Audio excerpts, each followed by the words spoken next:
तो दोस्तों चालू करते हैं आज का हमारा सेशन। गुड मॉर्निंग डोल। चले तो याद है अपन क्या देख रहे थे? हम देख रहे थे अकाउंट्स का, एडवांस अकाउंट्स का पार्ट। और एडवांस अकाउंट्स में मैंने आपको फर्स्ट डे जो समझाया था वो बैलेंस शीट का फॉर्मेट समझाया था, याद है? वंस अपॉन अ टाइम हमने बैलेंस शीट का फॉर्मेट पढ़ा था फर्स्ट क्लास में, ठीक है। अब हम जो आगे पढ़ रहे हैं, आज हम एक, आप उसे चैप्टर बोल लो या आप उसे अकाउंटिंग स्टैंडर्ड बोल लो, बात एक ही है। ये चीज क्या है? तो हम पढ़ने वाले हैं चैप्टर या अकाउंटिंग स्टैंडर्ड जिसका नाम है अकाउंटिंग फॉर इन्वेस्टमेंट, या इसे इन्वेस्टमेंट अकाउंटिंग भी बोलते हैं, ठीक है। तो हेडिंग डाल लीजिए जल्दी से, टॉपिक का नाम लिख लीजिए, अकाउंटिंग फॉर इन्वेस्टमेंट या इन्वेस्टमेंट अकाउंटिंग, बात एक ही है। अकाउंटिंग फॉर इन्वेस्टमेंट या इन्वेस्टमेंट अकाउंटिंग। चले,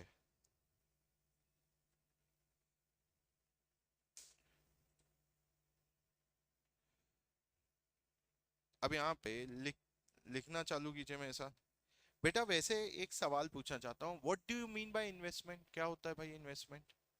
यहाँ से स्टार्ट करते हैं, आपसे पहले जानना चाहूंगा, फिर हम आगे मैं उसके ऊपर डिस्कशन करेंगे। What do you mean by investment? हाँ, एलोकेशन ऑफ सेविंग्स, मतलब जो सरप्लस बच जाता है हम उस सरप्लस को कहीं इन्वेस्ट करते हैं, एलोकेट करते हैं। Okay, very good. और रीजन क्या है, ऑब्जेक्टिव क्या है? ऑब्जेक्टिव क्या है? रिटर्न कमाना। सिंपल है।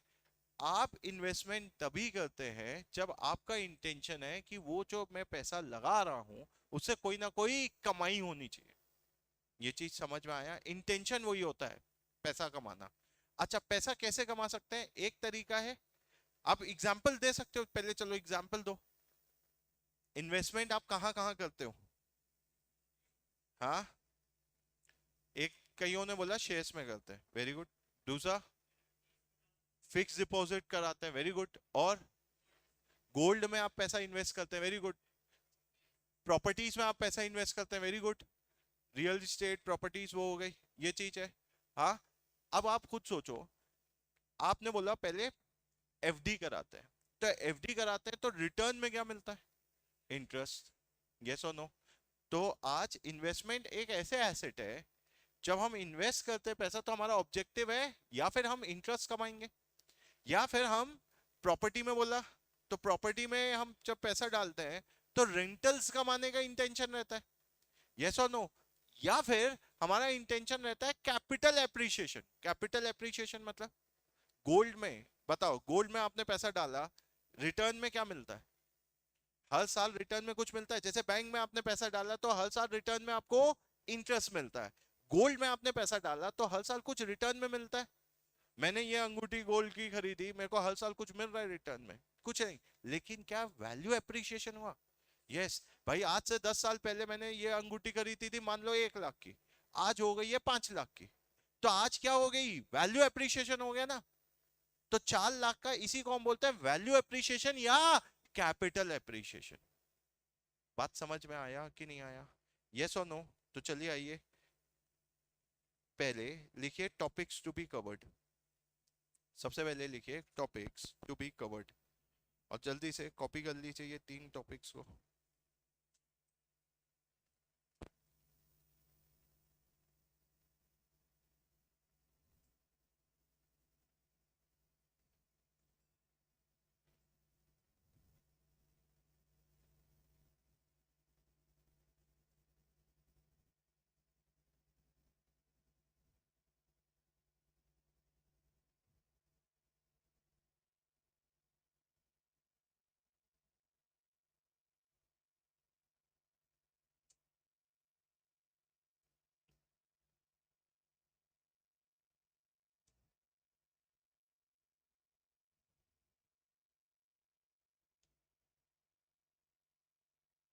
टॉपिक्स टू बी कवर्ड लिख लिया ये?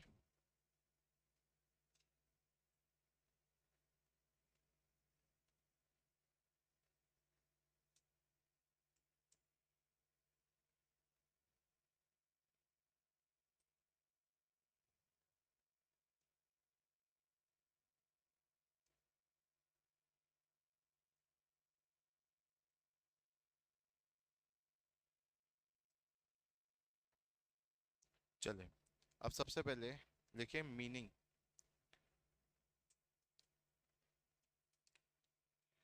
Meaning of investments. तो जरा ध्यान से देखो, मीनिंग ऑफ इन्वेस्टमेंट, इन्वेस्टमेंट हमारे लिए क्या है? एसेट है जो held by an enterprise. Objective क्या है? For earning income by way of dividend. आपने शेयर्स में पैसा डाला, आप रिटर्न में क्या कमाते हो? Dividend. Interest and rentals, bank में पैसा डाला एफडी में, क्या आया? इंटरेस्ट आया।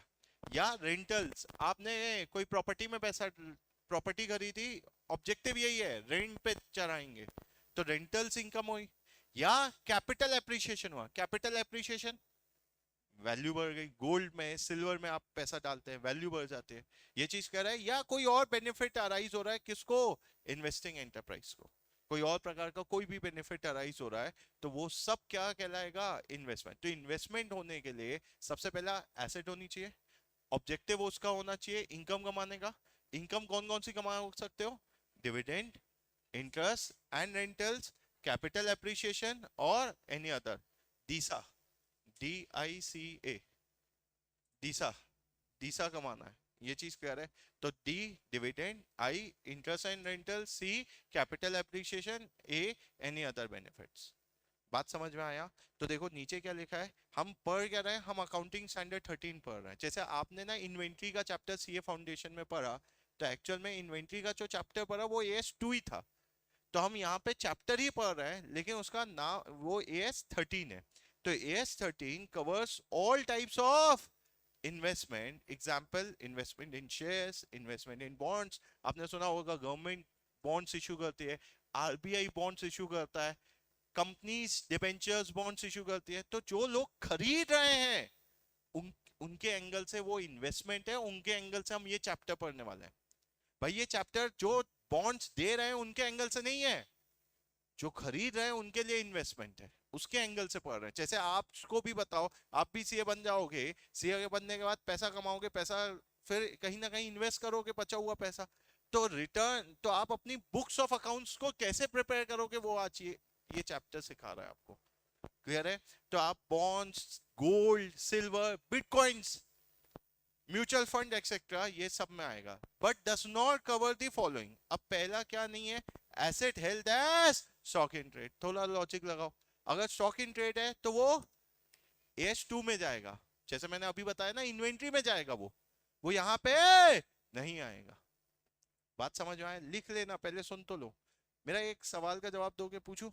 हाँ, मैं बैंक में गया, FD कराई, FD मेरे लिए क्या हो गया? इन्वेस्टमेंट। वो AS13 में कवर किया जाएगा।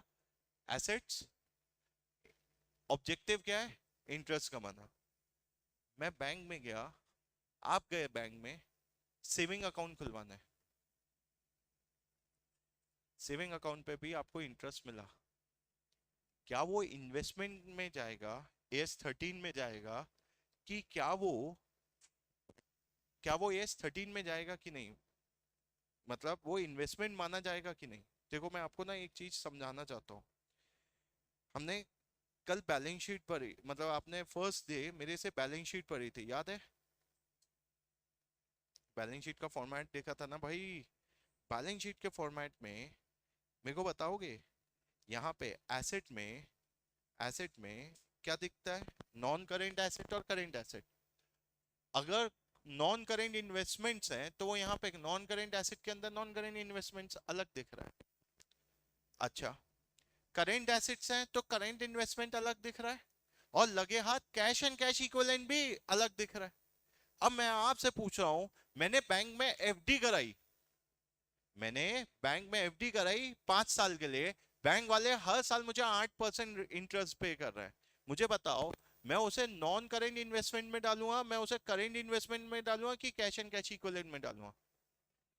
बोलो, क्या वो मेरा इन्वेस्टमेंट है?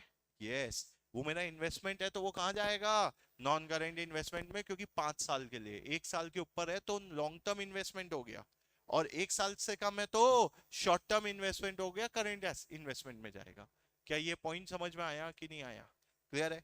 पॉइंट नंबर 2, अब आप बताओ, सेविंग अकाउंट का जो पैसा है, सेविंग डिपॉजिट, क्या वो मेरा इन्वेस्टमेंट है?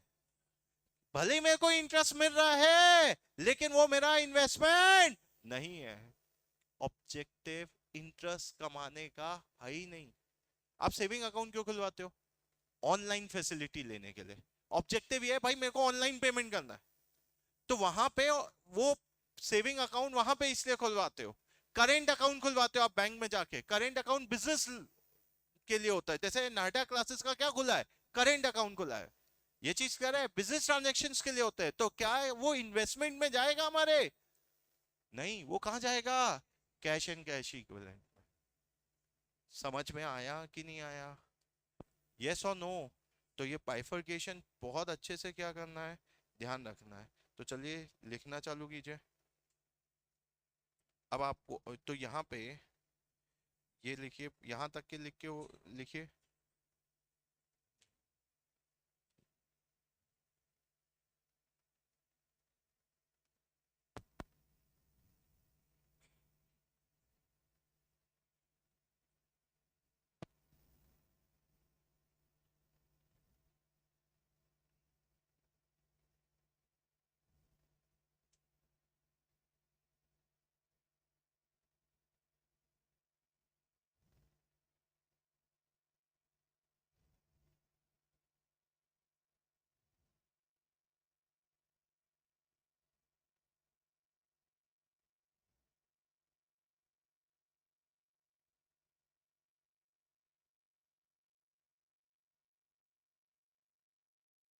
हो जाए तो बताइए प्लीज।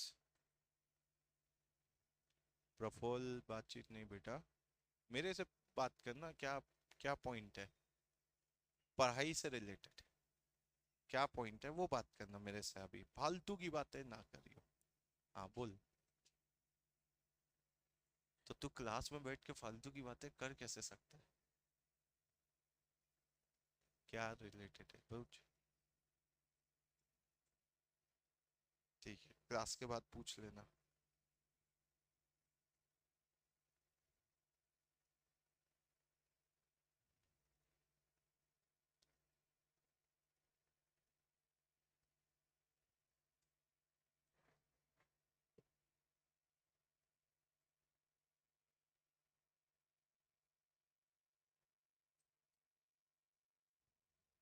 चलो हो गया क्या? अब यहाँ पे ये हो गया ऊपर का, वो चारों पॉइंट लिख के हो गए, तीसरा वाला पॉइंट लिख के हो गया। चलो अब AS13 क्या क्या कवर नहीं करता, तो पहले एक बार देख लो। पहली चीज स्टॉक एंड ट्रेड कवर नहीं करता। दूसरी चीज investment done by mutual fund. Please please please please ध्यान से सुनो। एक है हमने इन्वेस्ट किया म्यूचुअल फंड में। जैसे इमेजिन करो, पहले तो म्यूचुअल फंड समझो। म्यूचुअल फंड क्या होता है? नाम सुना है, एड्स भी देखा होगा, म्यूचुअल फंड सही है। हाँ, रोहित शर्मा और ऐसे कई आपको मिल जाएंगे एड्स करते हुए कि म्यूचुअल फंड में पैसा डालिए। तो म्यूचुअल फंड वाले क्या करते हैं, देखिए बहुत सिंपल सी बात है। आप अपना पैसा शेयर मार्केट में अगर डालते हैं, और अगर आपके पास शेयर मार्केट का जीरो नॉलेज है, तो हो सकता है आप गलत इन्वेस्टमेंट कर बैठे।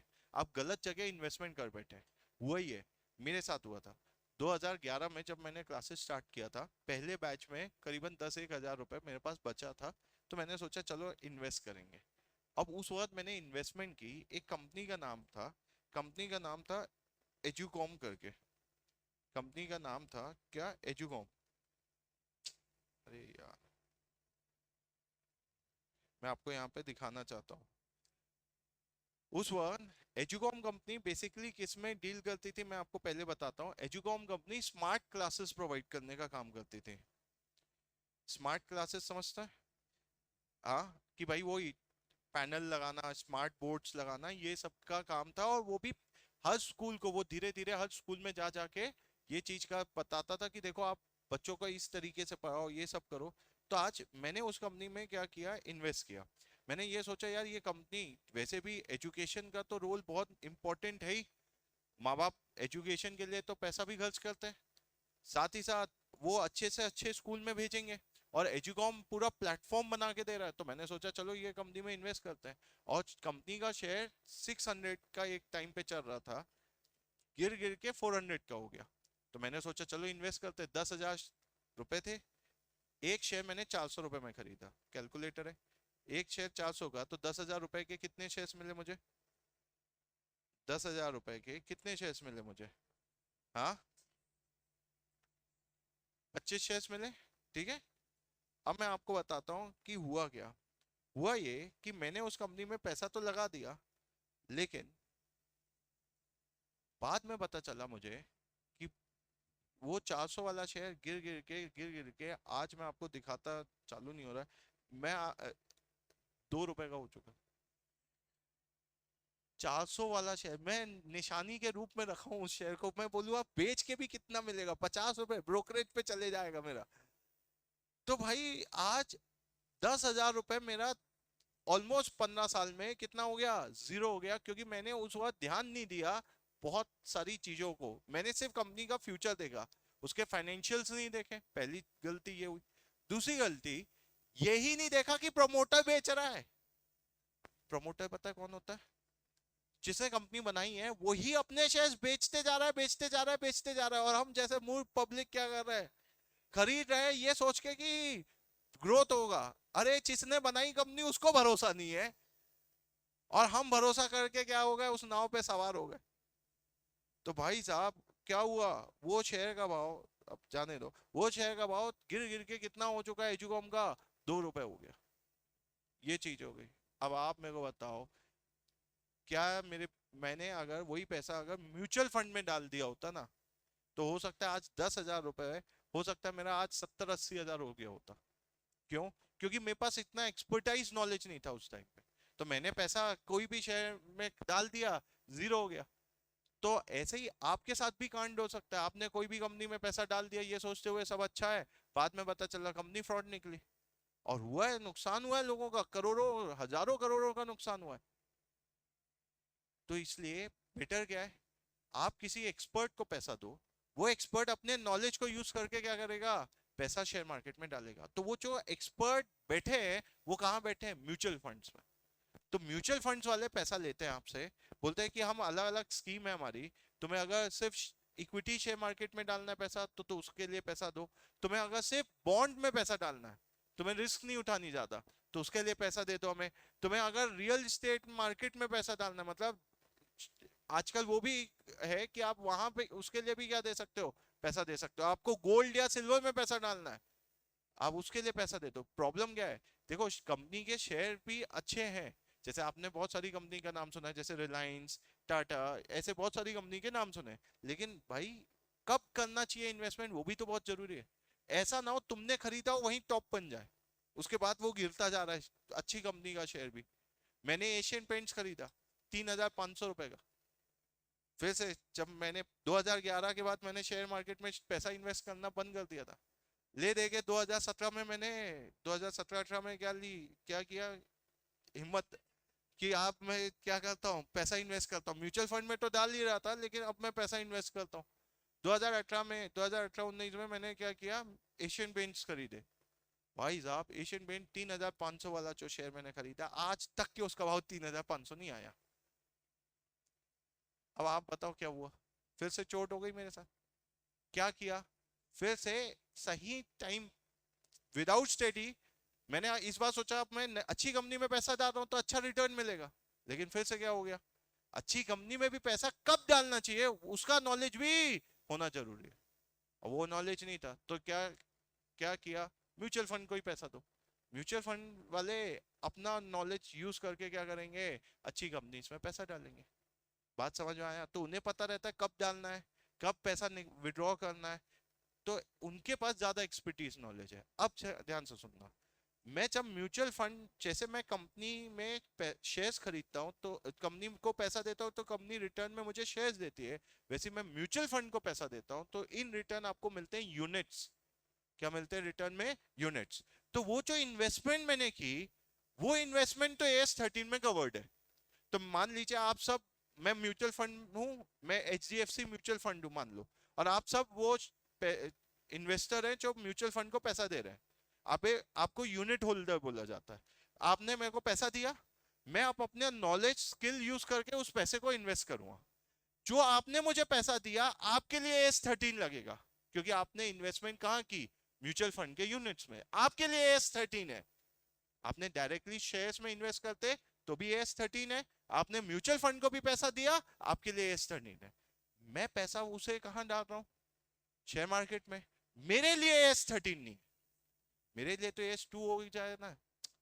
ये चीज समझ में आया? वैसे AS2 भी नहीं लगता है मुझे, लेकिन फिर भी मेरे को बताओ क्या AS2 टाइप का नहीं हो गया? क्योंकि मेरे लिए तो वो स्टॉक इन ट्रेड हो गया, मेरे लिए वो इन्वेस्टमेंट नहीं है, मेरे लिए वो क्या हो गया? स्टॉक इन ट्रेड हो गया। ये चीज क्लियर है? तो इसलिए देखो क्या लिखा है, AS13 किसको कवर नहीं करता? Asset held at stock in trade, investment done by mutual fund. Mutual fund investment जो कर रही है वहां ये चैप्टर नहीं लगेगा, MCQ में पूछ सकता है, इसलिए अपन को डिटेल में पढ़ना जरूरी है। तीसरा, ऑपरेटिंग एंड फाइनेंशियल लीज। अब ये जो है ना, ये S19 में मैं जब कवर कराऊंगा तब अच्छे से समझेगा, अभी के लिए इग्नोर मारना।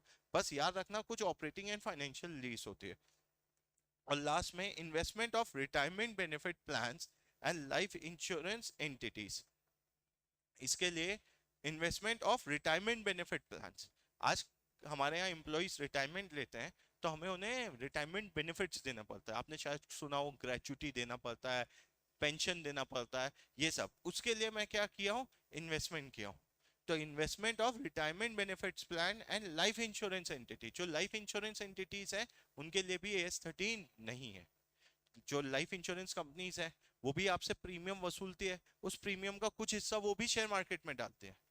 हर साल LIC लाइफ इंश्योरेंस कॉर्पोरेशन हर साल छोड़ो, हर दिन 100-200 करोड़ रुपए हर दिन डालता है शेयर मार्केट में। 100 से 200 करोड़ रुपए हर दिन डालता है भाई। उसका उसको हर साल जो प्रीमियम आता है, सुन रहे हो, हर साल जो प्रीमियम आता है वो लाखों करोड़ों का आता है। करोड़ का नहीं बोल रहा हूं, लाख करोड़ का तो हर साल प्रीमियम आता है। तो लाखों करोड़ों का प्रीमियम आता है और उस प्रीमियम के पैसे को वो क्या करता है? शेयर मार्केट में डालता है, शेयर मार्केट में डालता है। ये चीज है। तो यहाँ पे बोलो तो लाइफ इंश्योरेंस कंपनीज के लिए भी ये एस एप्लीकेबल नहीं है। तो चलो कॉपी कर लो जल्दी से, यहाँ तक के कॉपी हो गया, इसके आगे का कॉपी करो, इसके आगे का कॉपी करो।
हो गया कॉपी करके? कुछ बच्चे ऑनलाइन में अभी जुड़ रहे हैं, तो जो लोग बच्चे ऑनलाइन में अभी जुड़ रहे हैं, थोड़ा बहुत बेसिक मैंने कवर करा दिया है, तो आप चिंता मत कीजिए, एक बार लेक्चर जरूर देख लीजिएगा।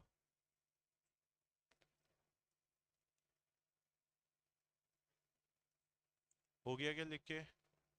हाँ जी, लिखे हो गया? चले। अब जब भी आप इन्वेस्टमेंट बोलते हैं तो इन्वेस्टमेंट मैंने अभी आपको बताया, कितने प्रकार के इन्वेस्टमेंट बताए? दो प्रकार के। कौन कौन से? Non current investment, current investment दिखाया बैलेंस शीट में। तो जो नॉन करेंट इन्वेस्टमेंट है उसे हम लॉन्ग टर्म इन्वेस्टमेंट भी बोलते हैं या परमानेंट इन्वेस्टमेंट भी बोलते हैं। ये चीज क्या है? दूसरा क्या हो गया? शॉर्ट टर्म इन्वेस्टमेंट या करेंट इन्वेस्टमेंट। समझ में आया क्या? क्लियर है? तो बताइए, लॉन्ग टर्म इन्वेस्टमेंट, कोई आपसे पूछे लॉन्ग टर्म इन्वेस्टमेंट मतलब क्या? ऐसे इन्वेस्टमेंट जिसको हम 1 साल से ज्यादा अपने पास होल्ड करने का इंटेंशन रखते हैं। खरीदते टाइम ही हमें पता है कि भाई हम छोटे लेवल के लिए नहीं खरीद रहे, ये चीज कर रहे हैं। जैसे कई बच्चे मेरे पास आके पूछते हैं, सर आप इतना शेयर मार्केट में डील करते हैं, तो क्या आप बता सकते हैं कौन से शेयर्स में पैसे डालना। मैं बोलता हूँ कि भाई ये शेयर में जो पैसा डाल रहे हो, आप ये मानते हुए चलना सीए फाइनल के बाद ही पैसा विड्रॉ करना है। ये चीज कह रहे हैं, मैं उनको क्लियर कट बोलता हूँ, आने वाले 3 साल 4 साल के लिए पैसा इन्वेस्ट करोगे तो मैं बताऊंगा, और मैं उन्हें बता देता हूँ। तो आज 3 4 साल में उनका पैसा हो सकता है 2 गुना हो जाए, 3 गुना भी हो जाए, ऐसा भी होता है।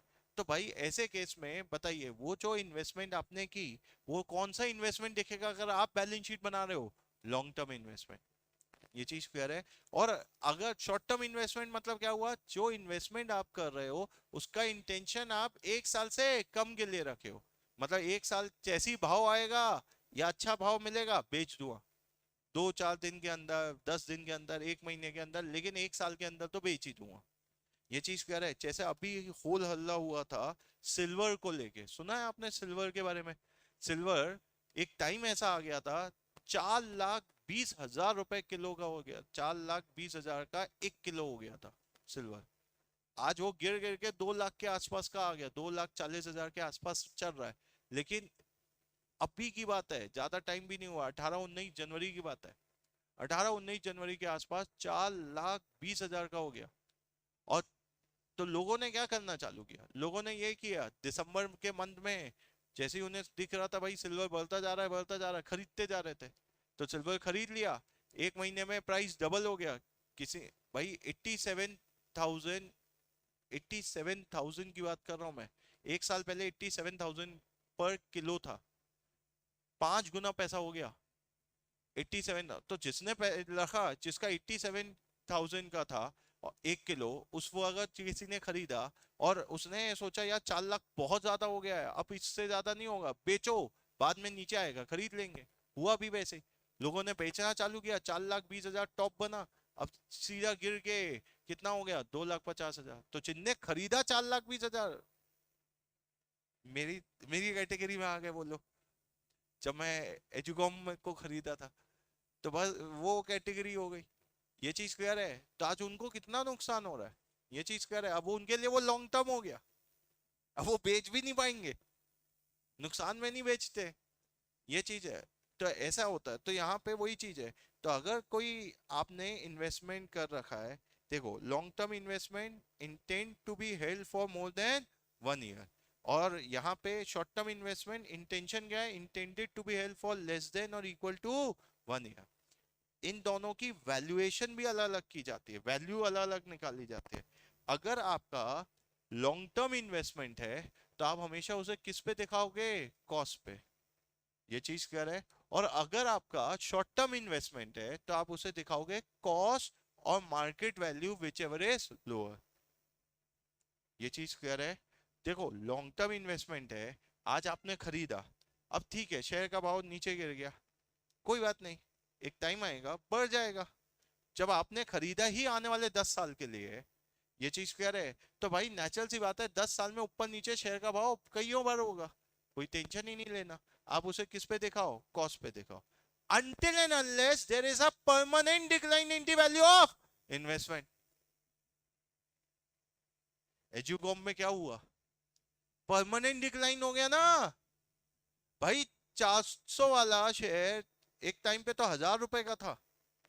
1,000 वाला शेयर मैंने सोचा जब खरीदा था, कॉलर ऊंची की मैंने, अरे 60% डिस्काउंट में खरीदा हूं मैंने। आज वो 1,000 रुपए वाला 2 रुपए पे आ गया है। तो भाई कॉलर ही फट गई है, ऐसा समझ लो। अब आप मेरे को बताओ, अब आप मेरे को बताओ, परमानेंट डिक्लाइन है ना। तो आज जब मैं अपनी बुक्स में दिखाऊंगा, तो क्या मैं सोच के देखो, मेरी बैलेंस शीट में इन्वेस्टमेंट दिख रहा है, इन्वेस्टमेंट इन एजुकॉम, कितने में दिखाऊं, 10,000 में ही। सोच के देखो ना, 10,000 में दिखाऊं। Permanent investment, long term investment है। लॉन्ग टर्म इन्वेस्टमेंट तो बोला ना, एएस क्या बोला, कॉस्ट पे दिखाओ। क्या कॉस्ट में दिखाऊं सही है? नहीं, क्यों? परमानेंट डिक्लाइन है, टेम्पररी डिक्लाइन होता, टेम्पररी समझता है, 1 2 महीने, 1 2 साल के लिए होता तो कोई दिक्कत नहीं है। जैसे गवर्नमेंट की कई बार पॉलिसीज आती है। अब जैसे एक एग्जांपल लेता हूँ, अभी क्या हो रहा है मालूम है, आपने सुना है इजराइल और यूएस का वॉर हो गया है, किसके अगेंस्ट, ईरान के अगेंस्ट। तो उसने ना, जो ईरान, हम क्या करते हैं, इंडिया माना जाता है इंपोर्टर है एलपीजी, 100% एलपीजी इंपोर्ट होती है इंडिया में, मतलब ऑलमोस्ट 100%, 95% के आसपास है। तो एलपीजी हम इंपोर्ट करते हैं, और क्रूड ऑयल हम इंपोर्ट करते हैं। एलपीजी जो आता है वो उसी मिडिल ईस्ट से ही आता है। और मिडिल ईस्ट में एक स्ट्रेट ऑफ हार्मोन है, मतलब इन शॉर्ट ऐसे समझ लो एक कैनाल है, मतलब एक रिवर है। वो रिवर को पार करना बहुत जरूरी है, वो पार करेंगे तभी हम पहुंच पाएंगे। अब उस रिवर पे ईरान वालों ने कब्जा कर लिया। ईरान वाले बोलते हैं हम नहीं निकलने देंगे। ये चीज क्या है, नेचुरल सी बात है, क्या होना चालू हो गई, एलपीजी की शॉर्टेज। आपने शायद सुना भी होगा, लोग एलपीजी की शॉर्टेज कर रहे हैं, मतलब स्टोर करके रख रहे हैं। अब एलपीजी की शॉर्टेज हुई तो सबसे ज्यादा नुकसान कमर्शियल एंगल से सोचो किनको हो रहा होगा। रेस्टोरेंट्स को हो रहा है, वेरी गुड। तो रेस्टोरेंट का बिजनेस अगर खत्म हुआ, मतलब कम हुआ, तो उसके कारण नुकसान किसको होगा, सोचो। रेस्टोरेंट का बिजनेस कम हुआ तो किसको ज्यादा नुकसान होगा, जोमेटो, स्विगी। क्यों? क्योंकि इनका बिजनेस कैसे चलता है, रेस्टोरेंट पैसा कमाते हैं तो जोमेटो और स्विगी पैसा कमाते हैं ना डिलीवरी करके। तो एक तो उनका कम हुआ तो इनको भी नुकसान हुआ। क्या ये परमानेंट नुकसान है? जो जोमेटो का शेयर आज गिर गया है, 215 पे आ गया है, क्या ये परमानेंट डिक्लाइन है कि टेम्पररी डिक्लाइन है? टेम्पररी डिक्लाइन है ना। वॉर एक दो हफ्ते, एक दो महीने में तो सेटल हो जाएगा। वहां से टैंकर्स निकलना चालू होंगे, जैसी एलपीजी का शॉर्टेज खत्म, क्या हो जाना है, वापस से रेस्टोरेंट्स ओपन होंगे, वापस से जोमेटो और स्विगी की डिलीवरी होना चालू हो जाएगी। दूसरा नुकसान किस कंपनीज को हो रहा है, एसी कंपनीज को। सर एसी कंपनी को क्या लेना देना, गैस भरती है। एसी, एसी तभी चल सकता है, मतलब कूलिंग कभी कर सकता है जब उसमें गैस होगी। और वो गैस कहाँ से बनती है, वो एलपीजी के गैस सिलेंडर से बनते हैं। ये चीज है। इसका मतलब ये हुआ कि इनको भी शॉर्टेज फेस करना पड़ रहा है, इनके भी शेयर के भाव गिर रखे। जैसी वो शॉर्टेज ठीक हुई, वापस से प्राइसेस बढ़ जाएंगे। तुम कुछ नहीं करना, क्लास खत्म हो, आपने जो जो कंपनी का, एसी कंपनी का नाम सुना है, वोल्टास सुना है, ब्लू स्टार सुना है, एलजी सुना है, सबका शेयर प्राइस सिर्फ देखना पिछले 5 या 10 दिनों में, तुम्हें सबके शेयर प्राइस में गिरावट दिखेगी। और जैसी इस न्यूज आएगी कि नहीं सब कुछ ठीक हो गया, देखना 1 महीने बाद, 2 महीने बाद वापस से शेयर के भाव वापस बढ़ जाएंगे। बात समझ में आया क्यों टेम्पररी डिक्लाइन है? लेकिन जो एजुकॉम का एग्जांपल दिया वो कौन सा डिक्लाइन था, परमानेंट डिक्लाइन। तो आज मैं अपनी बैलेंस शीट में एजुकॉम को दिखाता हूं तो 50 रुपए पे दिखाता हूँ, 2 रुपए इंटू 25, तो 50 रुपए का दिखाता हूँ मैं, याद में। कायदे से मुझे राइट ऑफ कर देना चाहिए, लेकिन मैं आज भी दिखाता हूँ मैं अपनी बैलेंस शीट में। तो until and unless there is a permanent decline in the value of investment, तो value it at reduced price, loss to be recognized in P&L। तो पूरा लॉस, 10,000 का शेयर 50 का हो गया, 9,950 रुपए मैंने कहाँ डाले, पीएनएल में डाले। समझ में आया कि नहीं आया, यस और नो? लेकिन यहाँ पे तो कोई दिक्कत ही नहीं है, शॉर्ट टर्म है। तो ऑब्जेक्टिव तुम्हारा अगर शॉर्ट टर्म है तो किस पे वैल्यू करो, कॉस्ट और market price, which ever is lower. Clear हुआ क्या? चलिए कॉपी कीजिए, types of investment, classification of investment लिखे।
हो गया।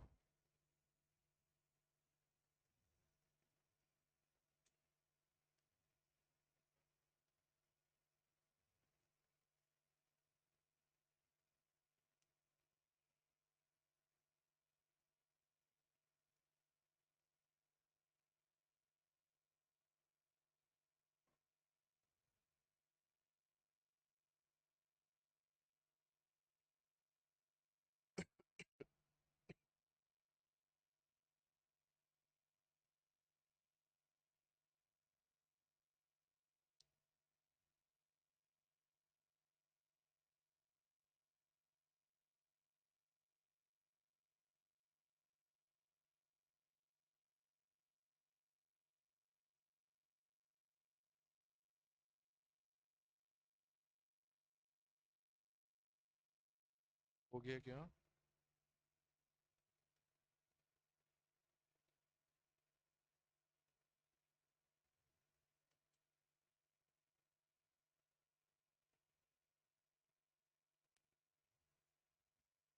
क्या आपको वैल्यूएशन कब करनी है? यहाँ पे मैंने इसलिए लिख दिया बैलेंस शीट डेट के टाइम वैल्यूएशन करनी है।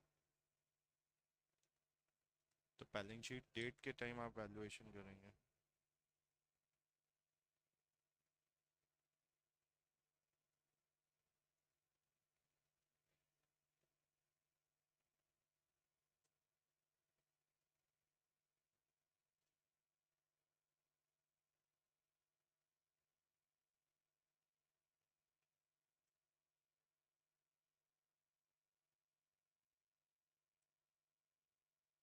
हो जाए तो बताइए प्लीज।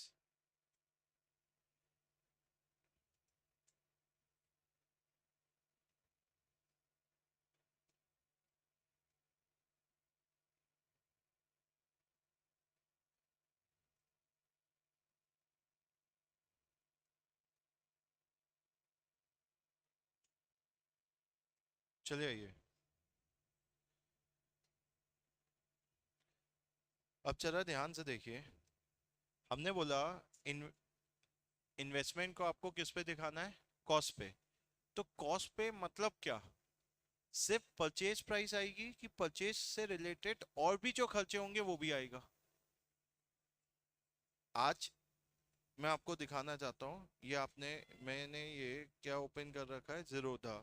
जीरोधा आपने सुना होगा, एक ब्रोकर है। जब आपको शेयर खरीदना है तो आप इससे शेयर्स खरीद सकते हैं। अब ये देखो इस प्लेटफॉर्म में जीरोधा, ये देखो मैंने बोला कि भाई मुझे कितने शेयर्स खरीदने हैं, ध्यान से सुनना। मैंने बोला मुझे आज कितने शेयर्स खरीदने हैं, कोई कंपनी है, मैं उस कंपनी के 400 शेयर्स खरीदना चाहता हूँ। क्वांटिटी मतलब कितने शेयर्स, 400 शेयर्स खरीदना चाहता हूँ। हर एक शेयर का भाव कितने का है? 1000। तो बताओ मैंने कितने का शेयर खरीदा? 400 इंटू 1000, 4 लाख के शेयर्स खरीदे मैंने। यस और नो? तो 4 लाख रुपए तो मैंने दिए किसको? शेयर खरीदने में। लेकिन बेटा जी सिर्फ 4 लाख रुपए नहीं लगा ना। आज देखो, गवर्नमेंट बोलती है भाई साहब मैं इस, जिरोधा बोलता है कि मैं ब्रोकरेज चार्ज करूंगा। अगर आप ध्यान से देखो तो यहाँ पे ब्रोकरेज नहीं है। ये चीज क्लियर है? यहाँ पे ब्रोकरेज जीरोधा जीरो चार्ज करता है। लेकिन कई कंपनीज होती है जो ब्रोकरेज भी चार्ज करती हैं। ये चीज क्लियर है? मैं आपको दिखाता हूँ, अभी मैं थोड़ा सा चेंज करूंगा ना। चलो मैं आपको बोल रहा हूँ कि भाई मैंने, ये देखो यहाँ पे देखो, मैंने 400 का शेयर, यहाँ पे देखना, मैंने 1000 रुपए, 400 क्वांटिटी, 1000 रुपए में शेयर खरीदा और उसी दिन 1100 में बेच दिया, उसी दिन, सेम डे। भाई 1000 में खरीदा था, शाम दोपहर होते होते शेयर का भाव 1100 हो गया। तो कितना रुपए कमा लिया मैंने? 100 रुपए कमा लिया। 400 शेयर्स पे 40,000 रुपए कमा लिया। अब जिरोधा बोलता है क्या पे करो? चार्जेस पे करो। देखो जिरोधा ने 40 रुपए चार्जेस वसूल लिए। अगर आप सेम डे खरीद के बेचते हैं, ये मैं आपके नॉलेज के लिए बता रहा हूँ, इसका एकेडमिक लाइफ से कुछ लेना देना नहीं है। अगर आप सेम डे खरीद के बेचते हैं तो जिरोधा जैसी कंपनीज क्या चार्ज करती है? ब्रोकरेज। लेकिन मैंने यहाँ पे क्या नहीं किया था, मैंने यहाँ पे एक चेंज किया था। आप यहाँ पे देखो, मैंने एक चेंज किया था यहाँ पे। मैंने बोला मैं सिर्फ खरीद रहा हूँ, मैं बेच नहीं रहा हूँ। तो इसलिए जिरोधा वालों ने क्या बोला कि अगर आप सिर्फ खरीद के अपने पास रखेंगे और कई साल बाद बेचेंगे या कई दिनों बाद बेचेंगे तो हम आपसे ब्रोकरेज नहीं लेंगे। ये चीज कह रहे हैं, तो सबका अलग अलग है। हमारे क्वेश्चन में ब्रोकरेज दिया है तो लेना है, नहीं दिया तो नहीं लेना, सिंपल है। तो ब्रोकरेज हो गया जीरो। तो सर फिर तो 4 लाख के ही शेयर्स हुए। नहीं, गवर्नमेंट के चार्जेस आए। गवर्नमेंट हमसे वसूलती है STT. STT is security transaction tax. Government वसूलती है सिक्योरिटी ट्रांजैक्शन टैक्स। तो 4 लाख रुपए के अगर मैंने शेयर्स खरीदे, गवर्नमेंट ने 1% टैक्स वसूल लिया मेरे से। कैलकुलेटर है, 4 लाख का 1% करो, देखो 400 रुपए गवर्नमेंट ने ले लिए। इसका मतलब ध्यान से सुनना, मैंने शेयर खरीदूं या मैं शेयर बेचूं, गवर्नमेंट मेरे से टैक्स तो वसूलती है। मेरा प्रॉफिट हो ना हो उससे मतलब नहीं है गवर्नमेंट को। नॉर्मली टैक्स कब वसूला जाता है? जब प्रॉफिट होगा तब टैक्स लगता है। शेयर मार्केट में ऐसा नहीं है।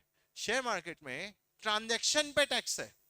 सिक्योरिटी ट्रांजैक्शन टैक्स, आपने ट्रांजैक्शन की, आपको टैक्स देना पड़ेगा। आपने खरीदा तो टैक्स है, आपने बेचा शेयर्स तो टैक्स है। आया? यस और नो? तो यहां पे कितने का टैक्स वसूल लिया गवर्नमेंट ने? 400 रुपए। अब कहां पे आप शेयर खरीदते बेचते? कहां पे? एक्सचेंजेस में। National stock exchange, Bombay stock exchange. तो भाई एक्सचेंज टर्नओवर टैक्स भी लगता है, exchange transaction charges plus government बोलती है भाई जीएसटी भी दे। और सेबी बोलता है भाई मैं तेरे लिए इतनी मेहनत करता हूं, रूल्स बनाता हूं, तो सेबी वाले भी क्या ठोक देते हैं? चार्जेस ठोक देते हैं। प्लस स्टेट गवर्नमेंट आती है, बोलती है स्टैम्प ड्यूटी दे। आप देख रहे हो, आपने 4 लाख का शेयर खरीदा तो है, लेकिन वो 4 लाख के शेयर पे इतने सारे टैक्सेस दे दे के कितने का बढ़ गया वो? 474, मोटा मोटा 475 रुपीज आपने एक्स्ट्रा पे किए। 4 लाख रुपए पे 475 रुपीज एक्स्ट्रा पे किए। मतलब आपका, ध्यान से सुनना, आपका अगर मैं बोलूं तो 475 प्लस 4 लाख, आपकी कॉस्ट कितनी बनी? 4 लाख 475 आपकी कॉस्ट बनी। समझा ये पॉइंट कि नहीं समझा? अब आपको अगर बेचोगे तो आपको 4 लाख 475 के ऊपर बेचने पे प्रॉफिट होगा, नहीं तो आपको प्रॉफिट नहीं होगा, लॉस हो जाएगा। समझ में आया क्या? तो आज आपके लिए कॉस्ट में क्या क्या आता है? कॉस्ट में परचेज कॉस्ट तो आती है, ब्रोकरेज भी कॉस्ट का पार्ट बनेगा, एक्सचेंज चार्जेस भी कॉस्ट का पार्ट बनेंगे, सिक्योरिटी ट्रांजैक्शन टैक्स भी कॉस्ट का पार्ट बनेगा, all other charges for purchasing the investment वो भी कॉस्ट का पार्ट बनेगा। गरिमा बेटा थोड़ी देर के लिए खड़े हो जा। बोलो, समझ में आया क्या? यस और नो? कॉपी कीजिए, कॉपी कीजिए।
आया क्या? यस और नो? चल सकता हूँ आगे? चल, नेक्स्ट देखिए।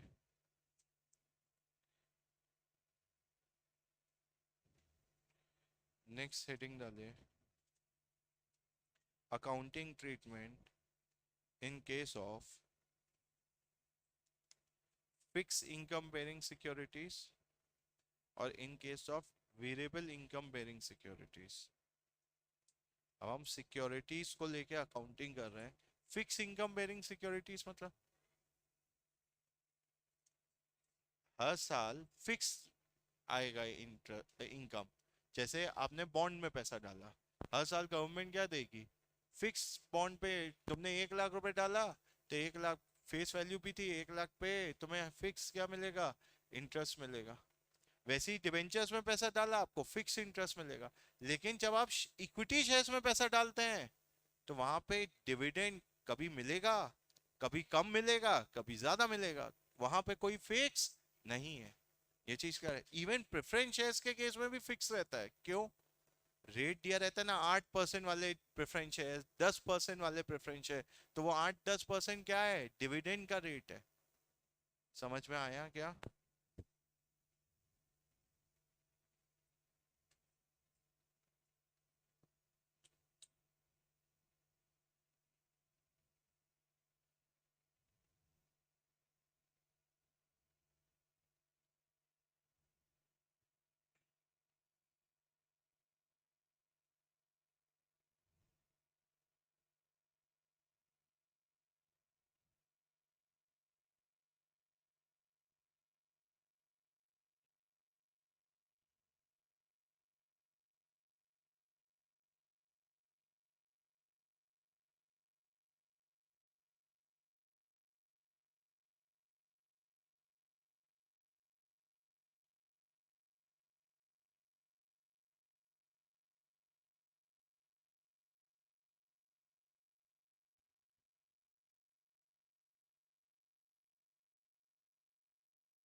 हो गया?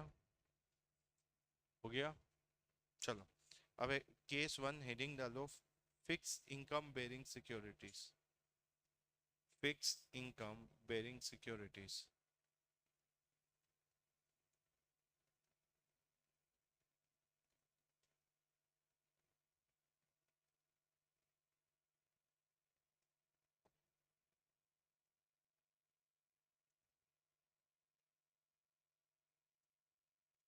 लिखा आपने?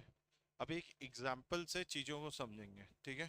तो आज पहले एग्जाम्पल जरा ध्यान से देखें। पहले एग्जाम्पल्स को ध्यान से देखेंगे तो चीजें आपको बहुत अच्छे से समझ में आएंगी, नहीं तो दिक्कत जाएंगी। यहाँ पे जरा ध्यान से देखें।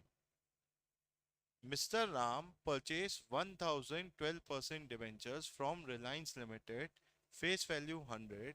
कितने में खरीदा उसने? 150 में। फेस वैल्यू 100 रुपए का है। अब जरूरी थोड़ी ना 100 वाला 100 में दे हम। 100 वाला हमने कितने में दिया है? रिलायंस ने 150। कब खरीदा? 1 अप्रैल 2021 को।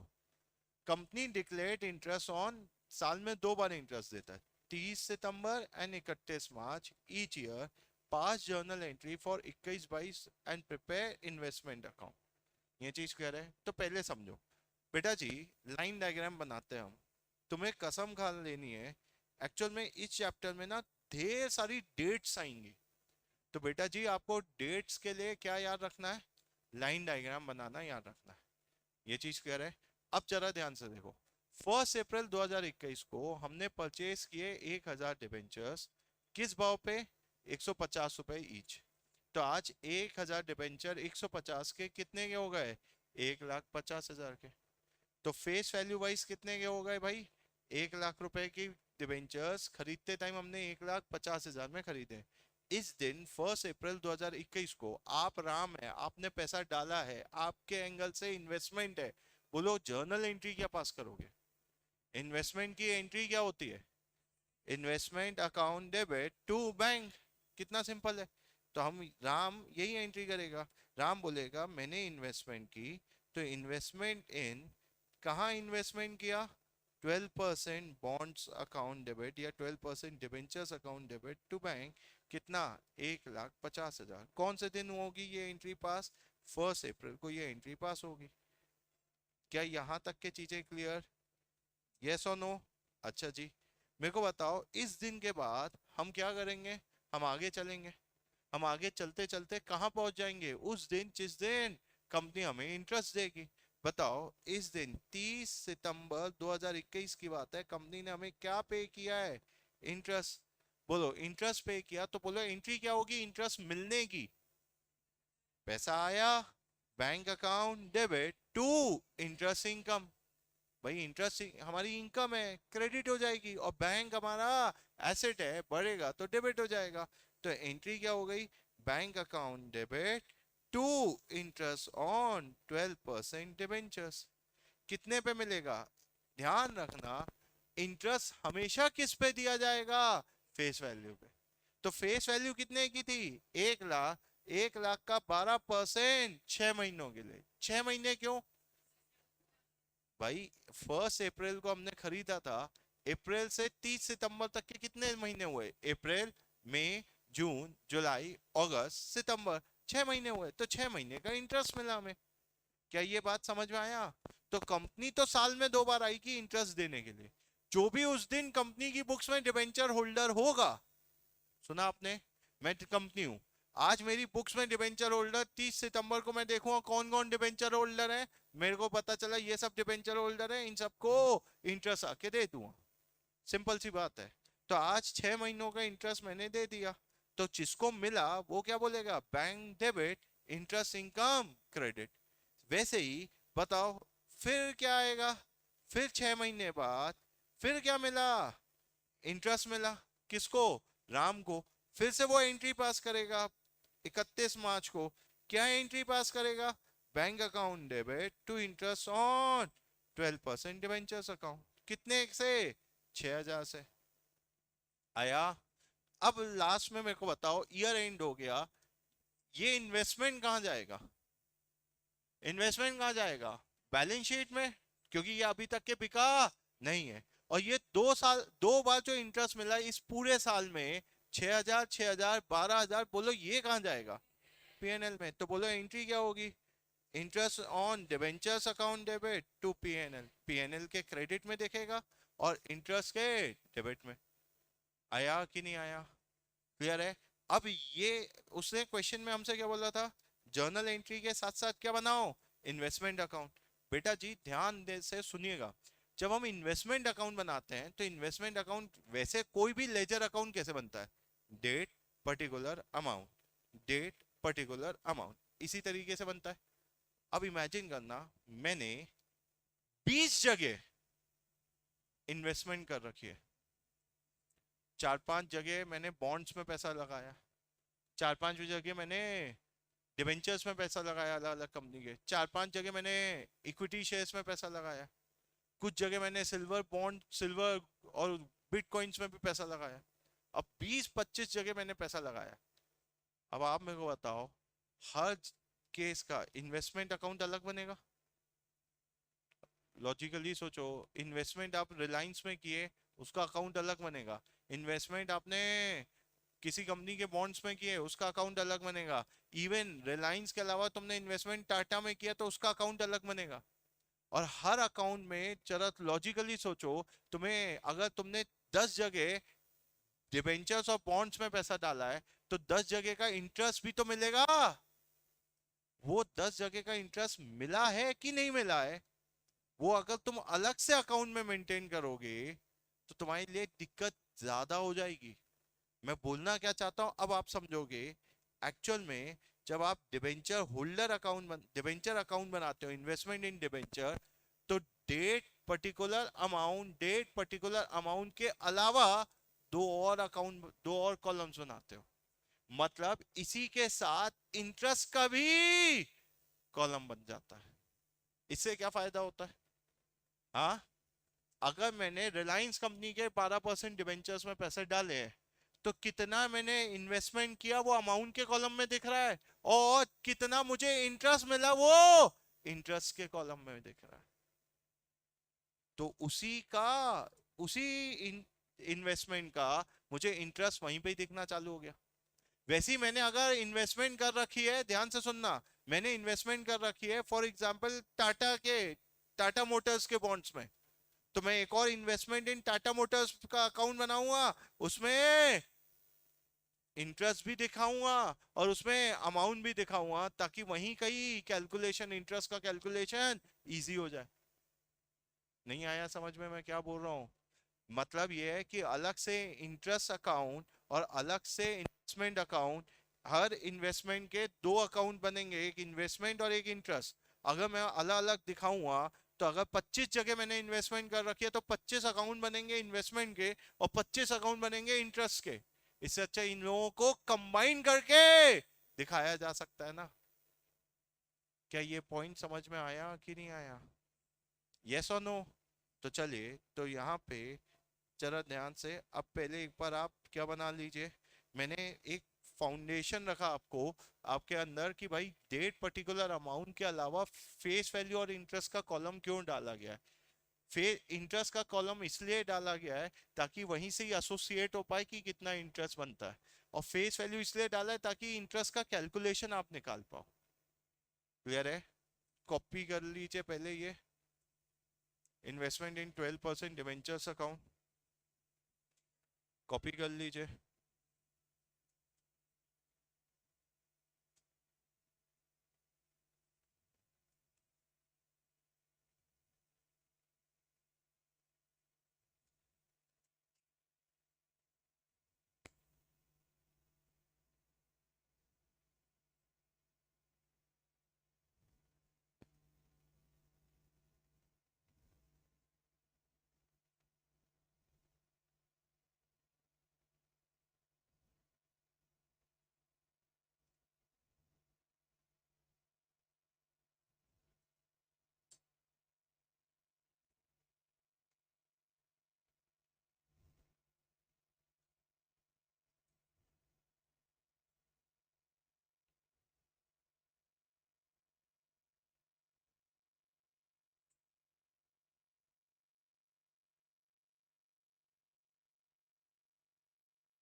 कॉपी करिए जल्दी।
हो गया ये लिख के?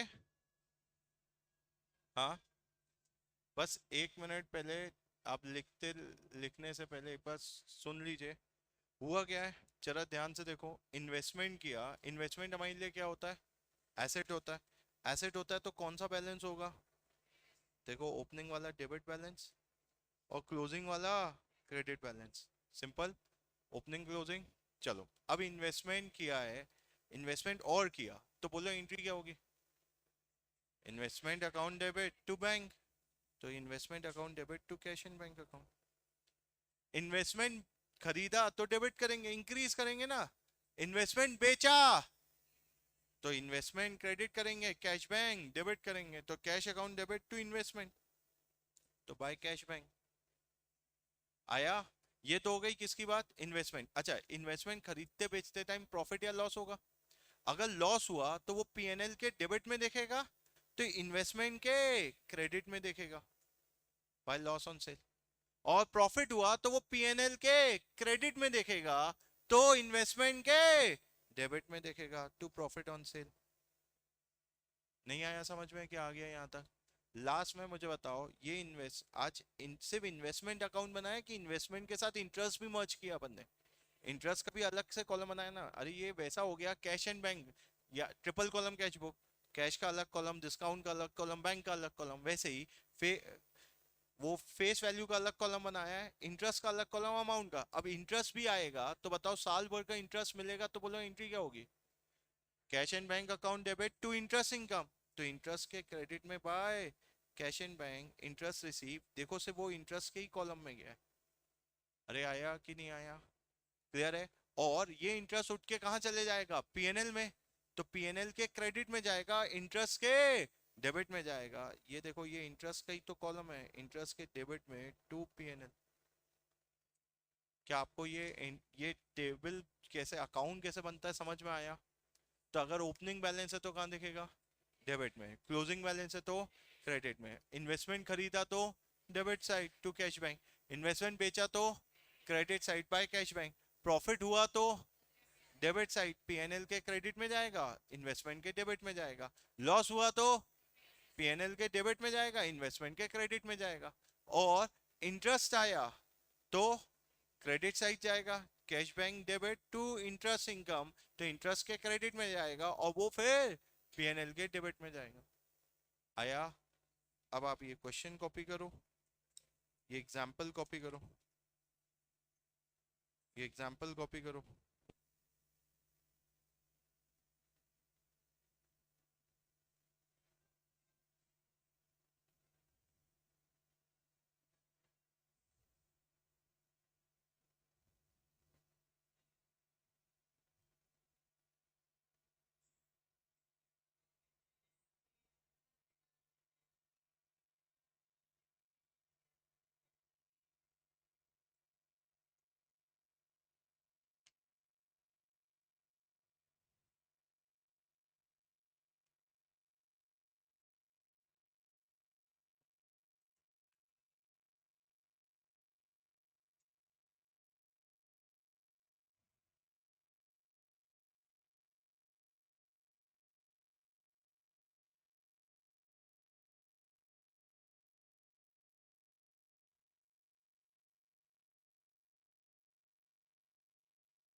हो गया? क्वेश्चन कॉपी करके हुआ? डायग्राम बनाओ जल्दी से।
हो गया लाइन डायग्राम बना के?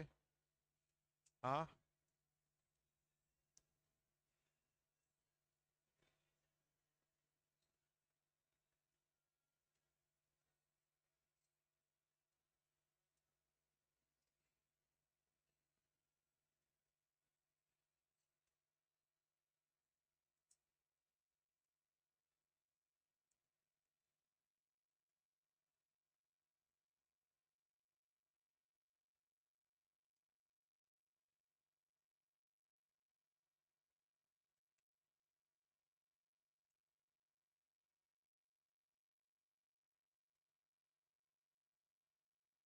हो गया?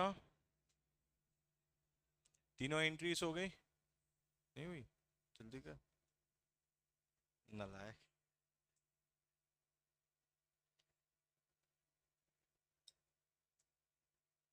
ले जल्दी करो।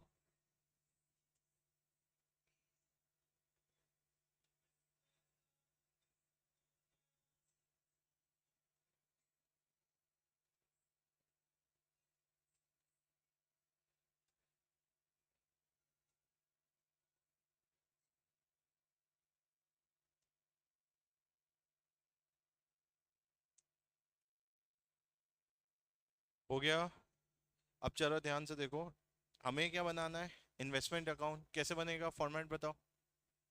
Date particular amount, date particular amount. नहीं, date particular face value interest amount. Date particular face value interest amount. देखिए पहले एक बार देख लो फिर कॉपी करना। यहाँ पे यहाँ तक कि आपने सारी एंट्रीज एक दो तीन चार चारों एंट्रीज पास कर ली। अब जरा ध्यान से देखो। आज मैंने फॉर्मेट बनाया investment in 12% government, investment in 12% debentures. अब मैंने क्या किया था? इन्वेस्ट किया था कौन सी तारीख को? 1 अप्रैल। तो investment in debentures account debit to bank कितना आ गया? 1,50,000। तो आज इन्वेस्टमेंट के डेबिट में मैं क्या लिखूंगा? To bank. Face value 1 lakh का था। अमाउंट में कितना दिखाऊंगा? 1,50,000। भाई फेस वैल्यू तो 1 लाख का था। खरीदा 1 लाख की फेस वैल्यू वाला कितने में? 1,50,000 में। क्या आप ये पॉइंट समझे कि नहीं समझे? क्लियर है? अच्छा जी। फिर नेक्स्ट देखो। फिर आपने bank account debit to interest on 12% debentures किया। तो बताओ इंटरेस्ट का कॉलम भी बना है। तो आज इंटरेस्ट क्रेडिट हुआ है। तो इंटरेस्ट के क्रेडिट में बाय बैंक 30 सितंबर कितने का चले जाएगा? 6,000 इंटरेस्ट के कॉलम में आया। फिर नेक्स्ट क्या हुआ जी? वापस से इंटरेस्ट मिला bank account debit to interest on 12% debentures, तो आज इंटरेस्ट ऑन 12% डिवेंचर्स फिर से क्रेडिट हो गया बाय बैंक, कितने से? 6,000 से। आप समझ पा रहे हैं कि नहीं यार, समझ पा रहे हैं? और लास्ट में मुझे बताओ, ये जो इंटरेस्ट है ये उठ के कहाँ चले गया? पीएनएल में। तो आज इंटरेस्ट के डेबिट में बैलेंसिंग फिगर टू पीएनएल कितना आ गया? 12,000। और आज यहाँ पे बैलेंसिंग फिगर 1 लाख की फेस वैल्यू वाले कितने के डिबेंचर्स हैं? 1.5 लाख के, वो एज इट इज दिख रहे हैं। बोलो, क्या आपको ये अकाउंट समझ में आया कि नहीं आया? पक्का? तो चलो फॉर्मेट बनाओ मेरे साथ। लिखो investment in 12% debentures, investment in 12% debentures. बनाओ date, particular, face value, interest amount, date, particular, face value, interest amount.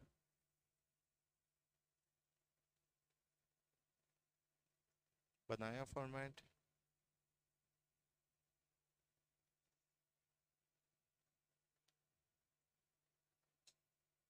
चलो सबसे पहले लिखो 2021 1 April to bank, face value 1 lakh, amount 1,50,000।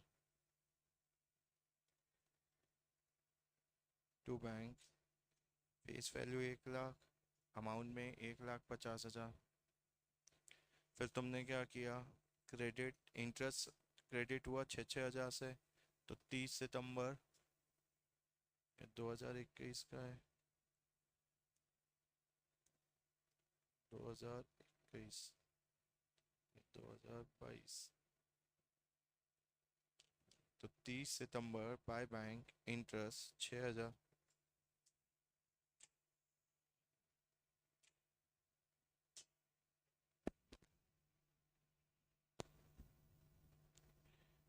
फिर 31 मार्च फिर से बाय बैंक इंटरेस्ट 6,000 आया। अब बताइए यहाँ पे बैलेंसिंग फिगर, और तो कुछ साल भर में कुछ हुआ नहीं, तो आज इन्वेस्टमेंट कितने का बचा?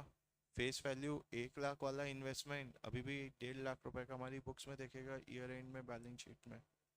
और ये जो 2 बार जो इंटरेस्ट मिला 12,000 का, 6,000 के, ये पीएनएल में चले जाएगा। तो पीएनएल के क्रेडिट में जाएगा, इन्वेस्टमेंट के डेबिट में जाएगा, मतलब इंटरेस्ट के डेबिट में जाएगा। तो इंटरेस्ट के डेबिट में टू पीएनएल। तो आपको समझ में आया? यहाँ पे जैसे हम कैश एंड बैंक अकाउंट बनाते हैं ना, कैश का कॉलम अलग, बैंक का कॉलम अलग, जो कैश के ट्रांजेक्शन है वो कैश में गए, बैंक के ट्रांजेक्शन बैंक में गए। वैसे ही ये भी इंटरेस्ट और इन्वेस्टमेंट का मर्ज्ड अकाउंट है, जो भी इंटरेस्ट से रिलेटेड है वो इंटरेस्ट में जाएगा, जो इन्वेस्टमेंट से रिलेटेड है वो अमाउंट में जाएगा। समझ में आया कि नहीं आया सीए साहब? पक्का? सिंपल लग रहा है चैप्टर? बहुत सिंपल है। एग्जाम में 8 से 10 मार्क्स के सवाल आते हैं, लेकिन कई बार एग्जाम में पिछले अटेम्प्ट में तो 20 मार्क्स का भी सवाल आया है इस चैप्टर से, 20 मार्क्स तक का भी चैप्टर से सवाल आया है। क्लियर है? तो आप अच्छे से करके जाना है ये क्वेश्चन। ये हो गया, अलग कर दूं? अब चरम, थोड़ा लेवल बढ़ाना है मुझे आपका, थोड़ा सा लेवल बढ़ाना है। क्या लिखा है? कंटिन्यूइंग एग्जाम्पल नंबर 2 को कंटिन्यू करते हुए, mister Ram sold investment on 1/12/2022। Ram ने क्या किया?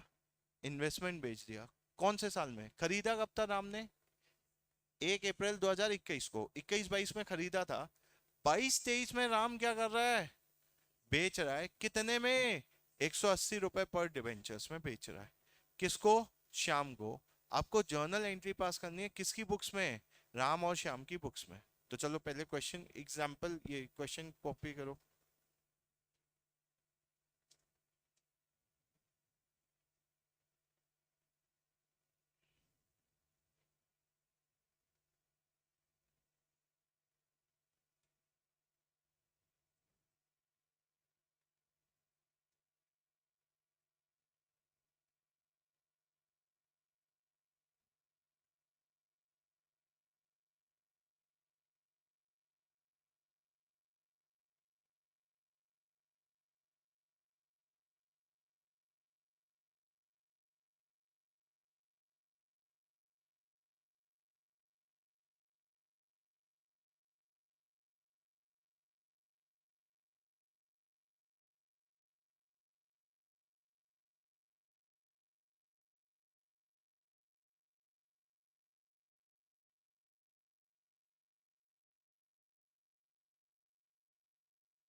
क्वेश्चन लिख के हुआ,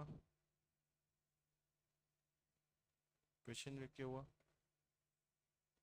आओ थोड़ा सा लाइन डायग्राम के ऊपर फोकस करना, थोड़ा सा लाइन डायग्राम के ऊपर फोकस करना। क्या मैं बोल सकता हूँ 1 अप्रैल 2022 को राम के पास ऑलरेडी 1 लाख के डिबेंचर्स 1,50,000 वाले रखे हुए हैं? यस और नो? अब राम ने, बताओ ये डिबेंचर्स ड्यूरिंग द ईयर कब बेचे? बोलो, राम ने ये डिबेंचर्स कब बेचे? 1 दिसंबर 2022 को बेचे ना। तो बेटा जी हर साल कंपनी कब आती है? 2 बार आती है पैसा देने के लिए, इंटरेस्ट का। बताओ पहली बार कब आई? 30 सितंबर। 30 सितंबर में कौन डिबेंचर होल्डर है?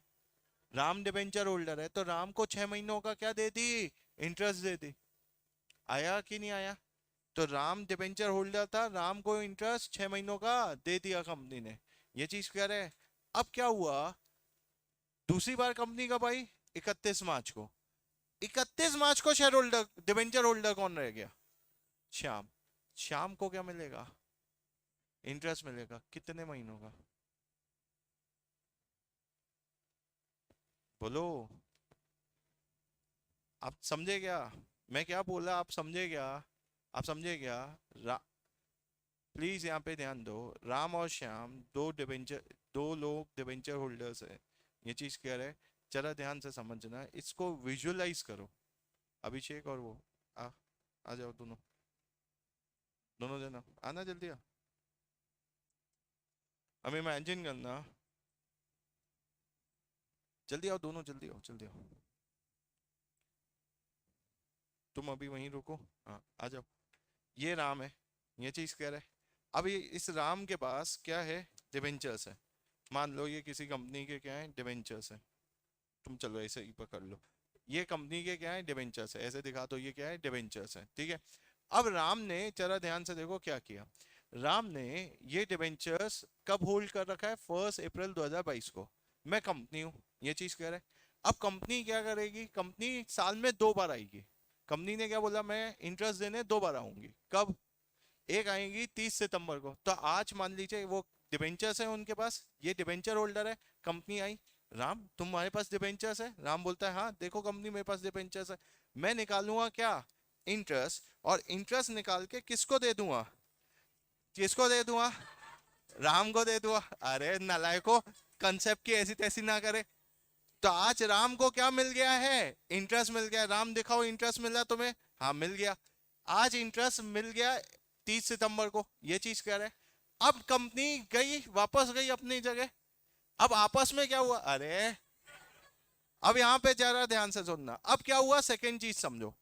हुआ ये, इन दोनों के बीच में कुछ हुआ जिसमें राम ने ये डिबेंचर अब किसको बेच दिए? शाम को। कौन सी तारीख को? 1 दिसंबर। राम तुम जाओ। राम गया।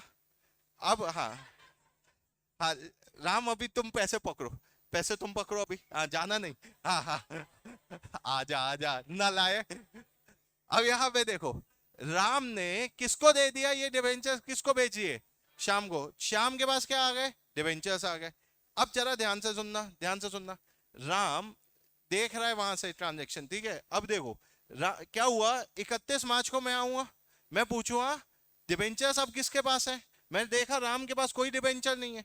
किसके पास है अब ये डिबेंचर? श्याम के पास। कंपनी फिर क्या निकालेगी? इंटरेस्ट निकालेगी, और इंटरेस्ट का पैसा किसको दे देगी? श्याम को। अरे प्लीज प्लीज समझो, किसको पैसा मिल जाएगा? श्याम को। ये चीज समझ में आया कि नहीं?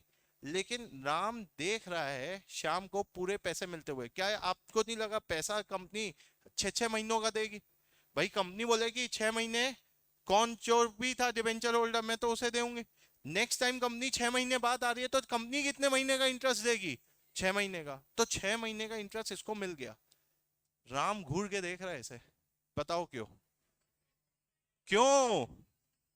क्योंकि 2 महीने, इन 6 महीनों में से 2 महीने किसके पास थे? वो डिबेंचर होल्डर्स, उसमें कौन था? राम था ना।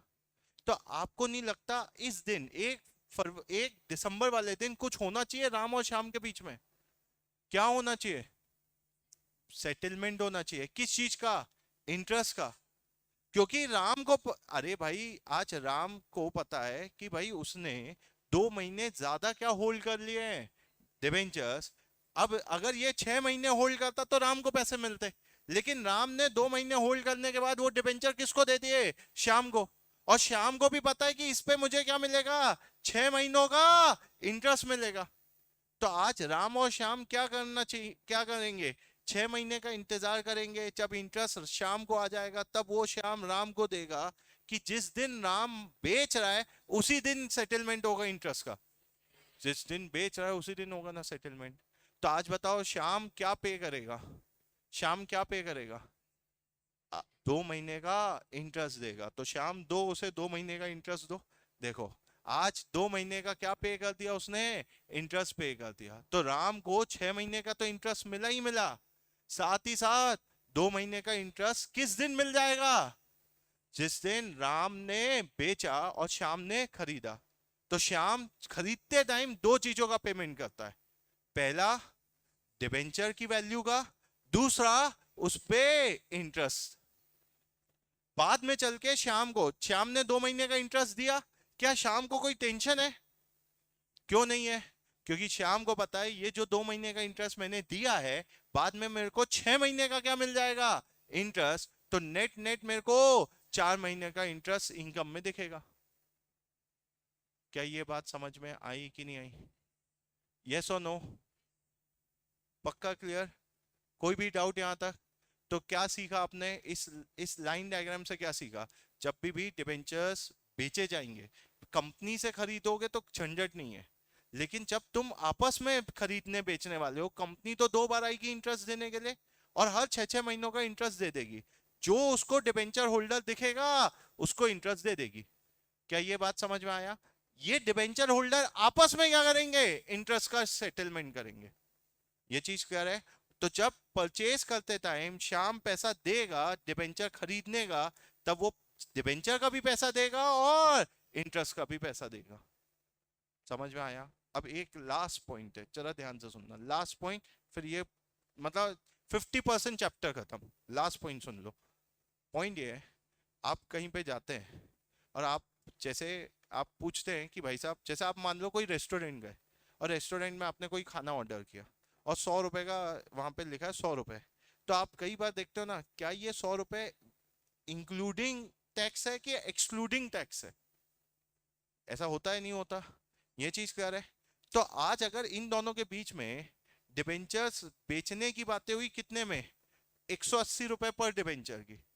तो आज इस 180 में क्या इंटरेस्ट शामिल है कि इंटरेस्ट अलग से दिया है? जैसे आप नाटा क्लासेस में आए, फीस पूछना है, ये चीज क्लियर है? आपने हमने फीस बताई भाई 40,000 प्लस जीएसटी, तो हमने अलग से जीएसटी लिया तो तुम्हें टोटल देना पड़ा ना 47,000 समथिंग जो भी होता है। ये चीज क्या है? और अगर हम बोले 47,000 हम लेंगे, तो वो 47 में क्या है? जीएसटी इंक्लूडेड है। लेना तो दोनों ही हमें। वैसे ही जब जब राम क्या करने वाला है, डिबेंचर का पैसा वसूलेगा, तो वो डिबेंचर के साथ इंटरेस्ट भी वसूलेगा। अब सवाल ये है कि ये 180 में वो इंटरेस्ट शामिल भी हो सकता है और ये 180 में इंटरेस्ट शामिल नहीं भी हो सकता है। अगर शामिल है तो उसे बोला जाता है कम इंटरेस्ट। CUM, कम इंटरेस्ट। मतलब क्या हुआ? 180 इंक्लूडिंग इंटरेस्ट। और लिखा है 180 एक्स इंटरेस्ट। एक्स इंटरेस्ट मतलब क्या हुआ? इसमें 180 में इंटरेस्ट नहीं है। इसका मतलब ये हुआ श्याम 180 भी देगा प्लस इंटरेस्ट अलग से देगा। इसमें क्या है? 180 में ही इंटरेस्ट शामिल हो गया। तो आपको वो इंटरेस्ट अलग करना ही नहीं केस, आपको इंटरेस्ट और डिबेंचर की वैल्यू अलग अलग निकालनी है। ये चीज क्या है? बस ये है कि क्वेश्चन में दिया कैसा है, लिखा क्या है, इंक्लूडिंग लिखा है कि एक्सक्लूडिंग लिखा है। समझ में आया? कैसे करना है मैं आगे समझाऊंगा, बस पहले मेरे को माहौल ये तैयार करना है कि ये 180 दोनों हो सकते हैं। क्लियर हुआ? हाँ। चलो, तो विजुअलाइज करने में मेरे हिसाब से आपको ज्यादा अच्छे से समझ में आई होंगी चीजें। लाइन डायग्राम को कॉपी किया जाए। आप दोनों का धन्यवाद। हाँ। आ गए, मेरे को पैसे आ गए। मुझे पता है कि आप लोग सब यही सोच रहे थे, सर को पैसे मिल जाए। मिल गए मुझे पैसे, ठीक है। अब लिखना चालू करो। हाँ बेटा, जरूर। जरूर। पार्टी भी मिलेगी। पास हो जाएंगे, पार्टी भी मिलेगी।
ऑफ करना है?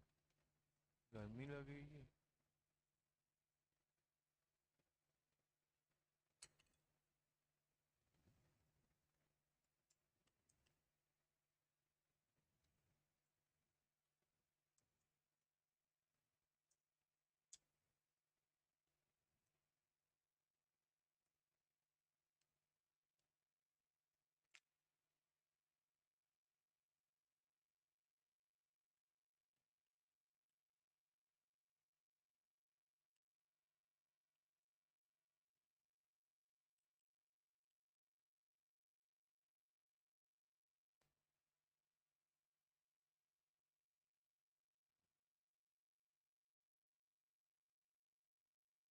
हो गया।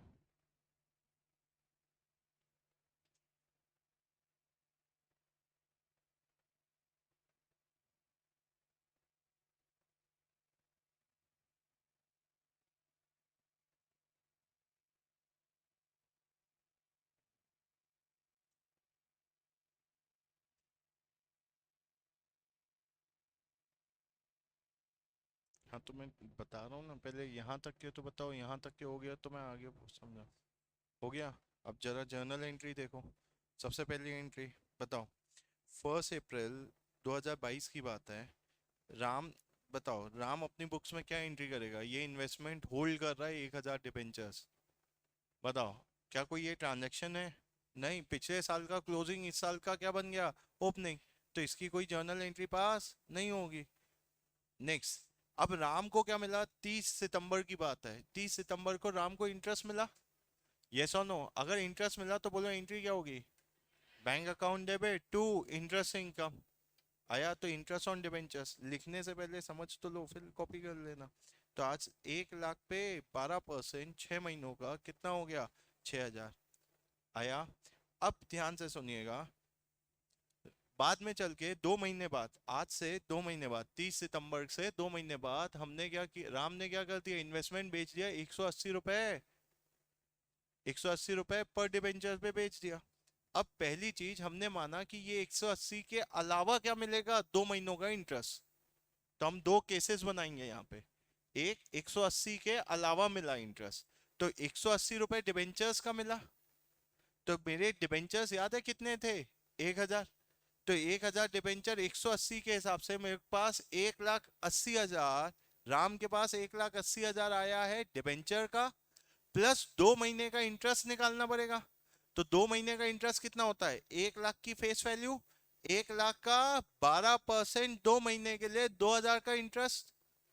तो आज राम को देखो,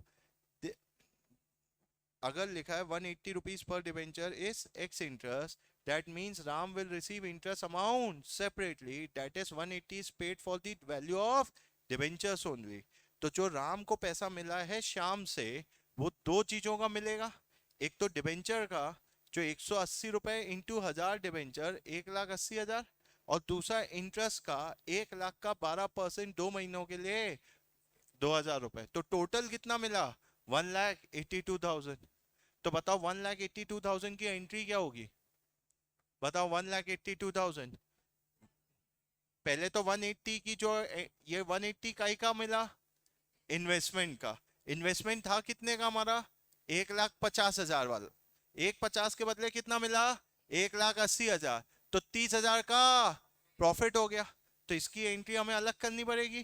तो बताओ क्या एंट्री पास करोगे?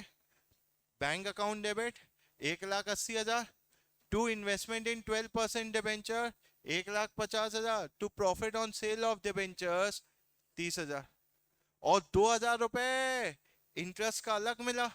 तो bank account debit to interest income on debentures 2,000 का वो अलग। समझ में आया? तो जैसे राम को दो चीजों का पैसा मिला, श्याम ने भी तो दो चीजों का पैसा पे किया। तो बताओ श्याम की बुक्स में क्या एंट्री होगी? बताओ श्याम की बुक्स में investment in 12% debentures to bank, 1,80,000 का इन्वेस्टमेंट खरीदा है श्याम ने, और 2,000 रुपए इंटरेस्ट का पे किया है। टोटल श्याम के बैंक से कितना पैसा गया है? 1,82,000। और याद है श्याम को 31 मार्च को क्या मिल रहा था? इंटरेस्ट। तो आज 6 महीनों का इंटरेस्ट मिलेगा श्याम को। तो bank account debit to interest on 12% debentures कितना आ गया? 6,000। तो बताओ इंटरेस्ट डेबिट हुआ 2,000 से, इंटरेस्ट क्रेडिट हुआ 6,000 से, नेट 4,000 रुपए का इंटरेस्ट कहाँ ट्रांसफर हो जाएगा? पीएनएल में ट्रांसफर हो जाएगा। समझ में आया कि नहीं आया? यस और नो? तो चलिए आइए पहले इतना कॉपी करते हैं। चलो कॉपी करो मेरे साथ। हेडिंग डालो in the books of Ram. In the books of Ram. अच्छा आपने यहाँ पे ये लिख लिया है 180 ex interest, 180 excluding interest, 180 cum interest, 180 including interest. और फिर राम की बुक्स में 1 अप्रैल को कोई एंट्री नहीं, 30 सितंबर को bank to interest on 12% debentures 6,000।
बताइए ये भी हो गई। ये पहली एंट्री लिख के बैंक टू इंटरेस्ट इनका।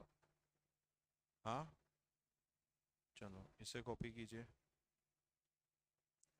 आज घर जाके बहुत अच्छे से रिवाइज करके आएंगे कल के लिए।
पहले आप राम की बुक्स में ही एंट्री पास करो।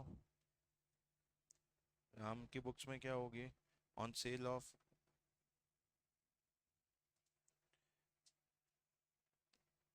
इंटरेस्ट कहाँ ट्रांसफर हो जाएगा लास्ट में? Interest income on debentures account debit to PNL. तो आज कितना कितना जाएगा? आज राम को स्टार्टिंग में 6,000 मिला और 2 महीने का और इंटरेस्ट मिला, तो 6,000 प्लस 2,000, 8,000 रुपये।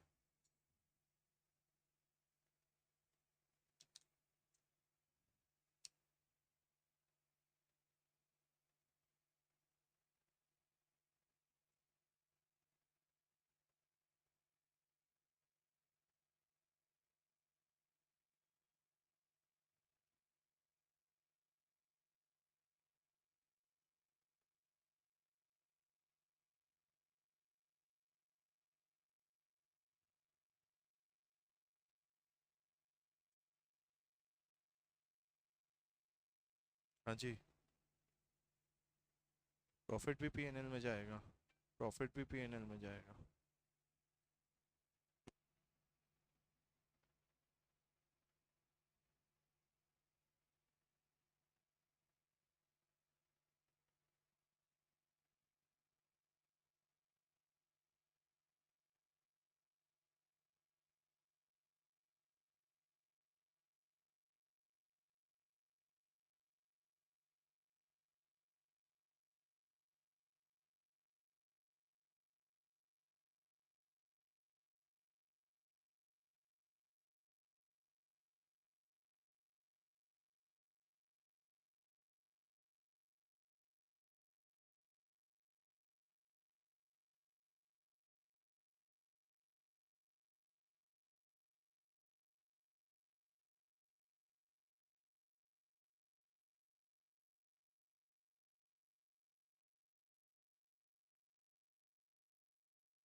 हो गया क्या राम की बुक्स में एंट्री?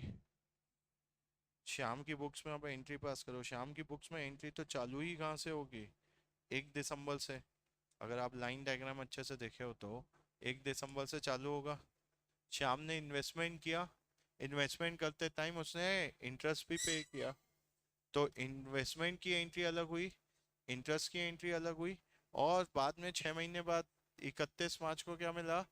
इंटरेस्ट मिला बैंक का, वो अलग हुआ, और नेट इंटरेस्ट ट्रांसफर करने की एंट्री अलग हुई पीएनएल में।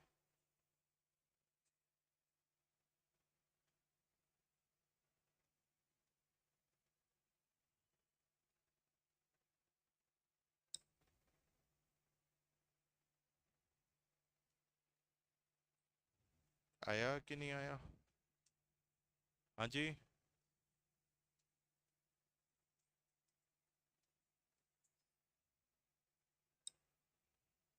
बोलिए। हाँ तो लिखना है ना बेटा, ये तो पूरा ही लिखना है। हो गई क्या एंट्री पास? गरिमा बैठ जाइए। अब बताओ नेक्स्ट क्या होगा? ये हो गया लिख के। नेक्स्ट, कम इंटरेस्ट। कम इंटरेस्ट मतलब 180 में ही इंटरेस्ट शामिल है। मतलब आज शाम ने पेमेंट जो की 180 इंटू 1000, 1,80,000, उस 1,80,000 में ही 2,000 रुपए का इंटरेस्ट है। तो इसका मतलब वैल्यू ऑफ डिबेंचर जो है वो कितने का है? 1,78,000 का ना। बात समझ पाए कि नहीं आए? तो यहाँ पे देखो, this means mister Ram will not receive interest separately. Rupees 180 is paid for value of debenture and interest. तो आज जो श्याम ने पेमेंट की राम को, तो टुवर्ड्स डिबेंचर्स अगर मैं बोलूं, तो 1,80,000 माइनस 2,000 का इंटरेस्ट, टोटल कितना पेमेंट हुआ? 1,78,000। और इंटरेस्ट का कितना पेमेंट हुआ? 2 लाख। टोटल अमाउंट रिसीव कितना हुआ? 1,80,000। आया कि नहीं आया? आप आए नाहडा क्लासेस में, आपको फीस बताई हमने 40,000 एग्जाम्पल के लिए। हमने बोला इसमें सब कुछ शामिल है, कुछ अलग से नहीं देना, तो वो 40,000 में इंटरेस्ट शामिल है। तो हमने फीस जो ली है आपसे 40,000 डिवाइडेड बाय, मान लो 40,000 में 32,000 क्या है? फीस है, और 8,000 रुपए क्या होगा? जीएसटी। ये चीज क्लियर है? और अगर हम बोल रहे हैं नहीं 40,000 प्लस जीएसटी वसूलेंगे, तो 40,000 प्लस 8,000 जीएसटी का, फिर 48,000 वसूलेंगे हम। बात समझ में आया कि नहीं आया? क्लियर है? तो इस 180 में 2,000 रुपए का इंटरेस्ट है, वो अलग किया, तब जाके हमें डिबेंचर का वैल्यू पता चला 1,78,000। समझ में आया कि नहीं आया? तो फर्क एंट्री में नहीं आएगा, फर्क अमाउंट में आएगा। एंट्री तो वही रहेगी। बताओ, राम की बुक्स में एंट्री क्या होगी? राम ने बेचा डिबेंचर, पैसा आया डिबेंचर बेचने का, तो bank account debit to investment in 12% debenture to profit on sale. बेचा कितने में? 178 में। थे कितने के इन्वेस्टमेंट? 150 के। तो प्रॉफिट कितना हुआ? 28। और जो 2,000 रुपए मिले वो इंटरेस्ट का मिला, तो bank account debit to interest कितना आएगा? 2,000। तो इंटरेस्ट तो सेम ही आएगा। ये चीज कर रहे, बस फर्क किस में पड़ गया? जो प्रॉफिट है उसमें फर्क पड़ जाएगा। क्यों? क्योंकि 180 में इंटरेस्ट भी शामिल हो गया। पहले 180 में इंटरेस्ट शामिल नहीं था, तो इंटरेस्ट का अलग से पैसा मिला था। यहाँ पे 180 में इंटरेस्ट शामिल कर दिया, तो अलग से पैसा इंटरेस्ट का नहीं मिला। तो 178 मिला वैल्यू का, इन्वेस्टमेंट की वैल्यू का, और 2,000 मिला इंटरेस्ट का। आया कि नहीं आया? तो टोटल 8,000 रुपए इंटरेस्ट पहले भी हमने कहाँ ट्रांसफर किया था? पीएनएल में। अभी भी कहाँ ट्रांसफर करेंगे? पीएनएल में। पहले 30,000 का इंटरेस्ट ट्रांसफर, प्रॉफिट ट्रांसफर किया था पीएनएल में। यहाँ पे 28,000 का प्रॉफिट ट्रांसफर हुआ पीएनएल में। समझ में आया कि नहीं आया? कम इंटरेस्ट में फर्क समझ में आया? हाँ, साक्षी आया बेटा? चलिए, तो अब यहाँ पे कॉपी कीजिए जल्दी से, कॉपी कीजिए।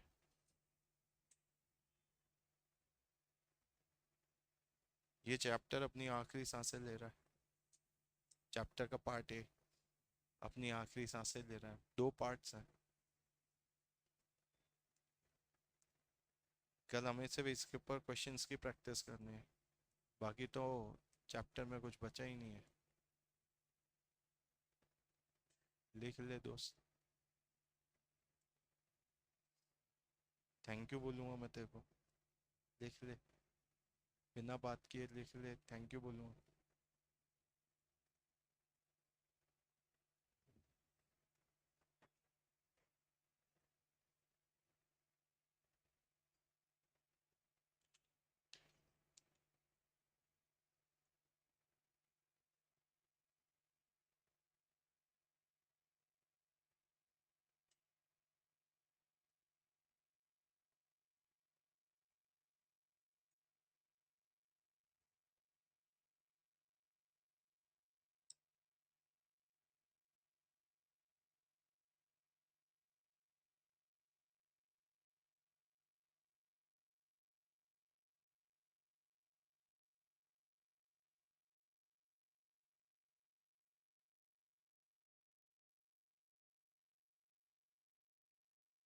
हो गया लिख के?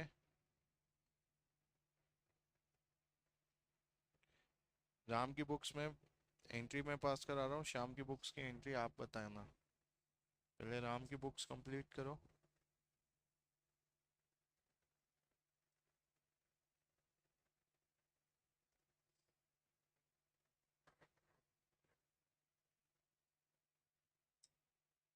हो गया? पेमेंट रिसीव वाला पॉइंट भी लिख के हुआ। ये 178 कैसे कैलकुलेट किया? बैलेंसिंग फिगर से।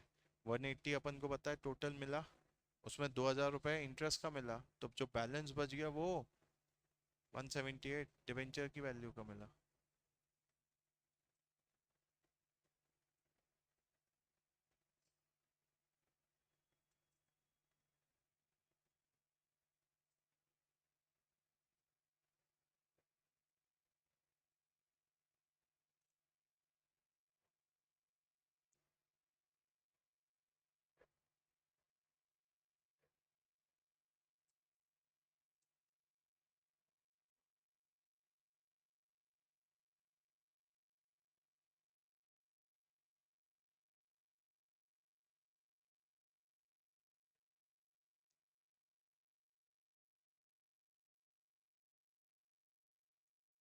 चलिए, राम की बुक्स में एंट्री पास।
हो गया। इंटरेस्ट ऑन डिबेंचर्स पीएनएल में ट्रांसफर कीजिए, प्रॉफिट भी काउंट उठा के ट्रांसफर कीजिए पीएनएल में।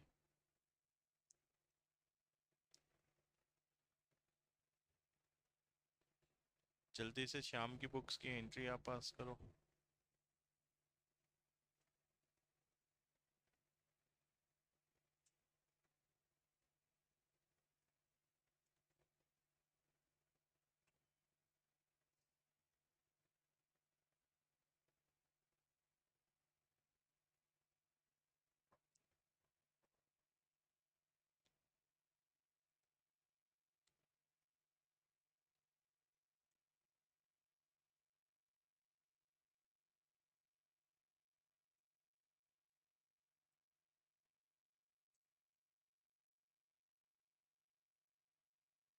पहली एंट्री क्या पास की शाम की बुक्स में?